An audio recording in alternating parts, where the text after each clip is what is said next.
Can you do some model railroad videos? Yes, I can. In fact, there's even going to be an announcement video, which will likely be out sometime next week, about the future of my channel, which will involve model trains. So I know it's a custom. Well, actually, it's so common it might as well be called a standard, but I guess we'll call it a standard. Anyway, whenever you do a Q&A video, while you're reading the question out loud, you usually show who asked that question on the screen. I had originally intended to do that. However, I was tired when I recorded that video and ended up deleting that video before I was able to screenshot who asked those questions. So based on the audio, I just put a text over a blank screen and used that to fill in the blanks. I've never fully understood that standard or where it came from. The closest assumption I could give is it's the only way to silence the critics to say they're actual questions, not something you're making up, but I don't know why someone would make up questions for a Q&A video, so that never made any sense to me. So that's why you're going to see a black background with text on them for questions instead of a screenshot of whoever asked the questions. This is the best I can do given the circumstances.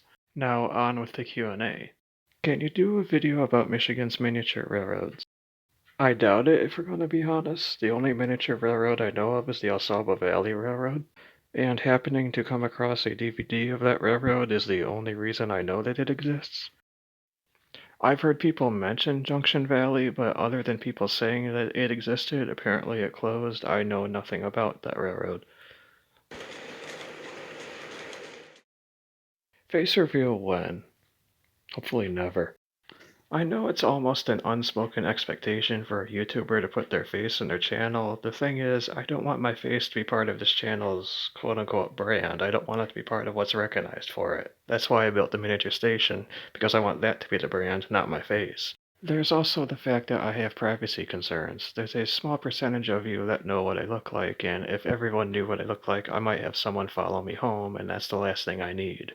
I'm not saying that I think all of you are weirdos. In fact, I don't think any of you are weirdos. It's just that on the internet, you don't know who's normal and who's a weirdo until it's too late to do anything about it, and you just can't take that risk anymore. Why did you decide to make a YouTube channel? Two things made me make this channel. The first was the lack of YouTubers covering this area, which I didn't even know there were a few in this area until I made this channel. The second one is I've always been curious to know if people would be interested in the same hobbies that I have. Do you have social media? I used to, I don't anymore, and I'm not really sure if I'm going to go back to social media or not. I never cared for Facebook, I was never there. I had an Instagram, which is the one for the longest time. I also had MeWe and Twitter, and I ended up leaving all of them over the past few years. So that's it for the Q&A. I hope this answers some of your questions. I might do this annually. I haven't decided yet. December 29th will be the anniversary of this channel. I have thought about doing a Q&A for every anniversary, but we'll see how that goes in the future. I know I want to do something special for the anniversary video every year. I just haven't decided exactly what as of yet. So that's it. Goodbye for now.